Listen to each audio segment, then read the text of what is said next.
Hello, children. Welcome to day 4 of Princess Stories reading.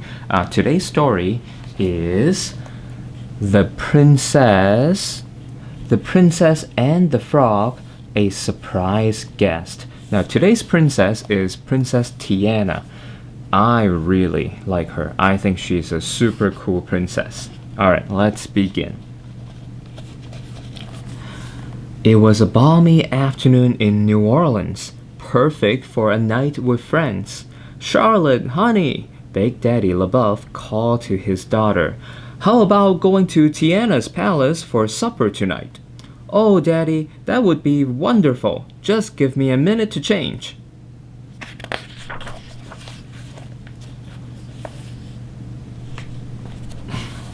A little later, Big Daddy and Charlotte drove off. They didn't realize their dog Stella was asleep in the back of the car. When the LaBeoufs arrived at the restaurant, a jazz band was on stage. Louis the alligator was playing his trumpet. Charlotte, how are you? Princess Tiana exclaimed. She was happy to see her best friend. Big Daddy, would you like to sit with my mama and Naveen's parents? Why? I can't think of anyone better to share my supper with than Eudora and your in-laws, he replied. Soon Tiana's family and friends were settled at a big table. The princess walked around the dining room to make sure her other guests were happy too.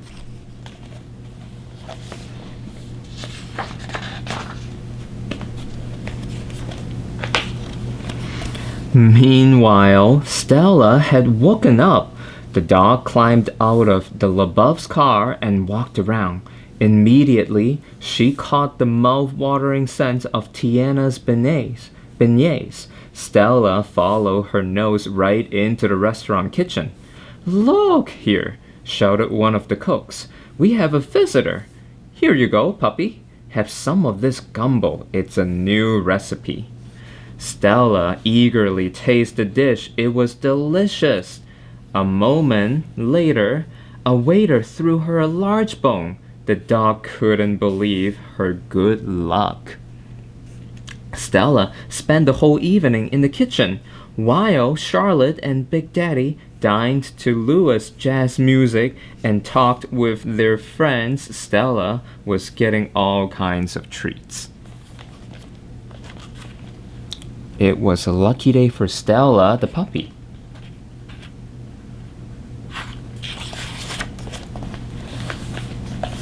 And back to the dining hall. Later that night, after the last jazz number had been played, all of the guests went home. Charlotte and Big Daddy never realized that Stella was also at the restaurant. Ta-da! Charlotte called as they left. Eudora left with Naveen's parents. Turning to her daughter, she said, I have never heard the band play quite that well. And that new gumbo, absolutely delicious. I'll see you tomorrow, sweetheart. After Princess Tiana walked her family to the door, she went back to the dining room to finish cleaning up. And here we see Louis the alligator playing so well for all the guests tonight. And everyone had such a great time. Whew. All right. A few minutes later, Louis and the band went to the kitchen for their evening meal because remember, everyone was eating and they were playing, so now it's their time to eat. As they walked in, Stella began to bark. Grrr, woof. She was terrified of the giant alligator, so scared. Oh, now hold on, little dog. Louis spoke to Stella. I'm not here to eat you. I just wanted a taste of the chef's new gumbo. But Stella was frightened. She kept barking. The kitchen staff and the band members looked at each other. They weren't sure what to do. They didn't even know who Stella was. It's a puppy that just came by. All right. In the dining room, Tiana and Naveen heard the barking. They rushed to see what was causing the commotion. Tiana recognized the LaBeouf's pet at once. Stella? What are you doing here? She asked. Don't worry, Louis is our friend. He wouldn't hurt anybody. That's true, Naveen cried, putting his arm around Louis. He is nothing but a big guy with an even bigger heart.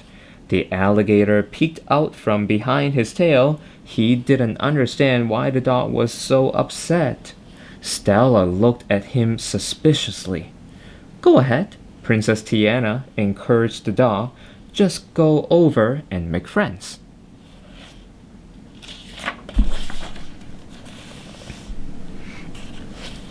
Ooh, here.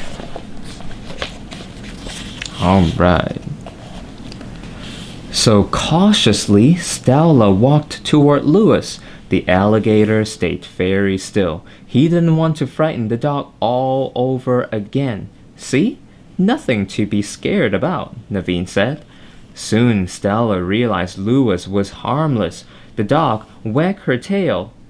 Then she smelled some delicious chicken. Tiana smiled. Let's get dinner for you all. The princess and the kitchen staff quickly put together a supper out of that evening's leftovers. Now, sometimes leftovers are actually the best. All right, back to the dining hall again. Everyone went into the dining room. The staff ate while Prince Naveen played the ukulele. Louis picked up his trumpet and joined in the song. Some of the waiters and waitresses began to dance. Stella didn't pay much attention, though. She was eating some of Tiana's beignets. A while later, the staff headed home. Tomorrow would be another busy day at Tiana's palace. Come along, Stella, Tiana told the dog. Time for you to go too. She had a fun day. All right, last page of today's story. The prince and princess brought Stella to Charlotte's house. No one had noticed she was missing yet. Good night, Stella, Princess Tiana said, giving the dog a big hug. Now that you know how much fun we have at the restaurant, you should come by more often. Woof, woof, Stella barked. She hadn't expected to have such an adventure that night. She knew she would return to Tiana's place the next chance she got. All right, end of today's story. Tomorrow we are going to be reading Aladdin, the Desert Race. All right, I will see you tomorrow.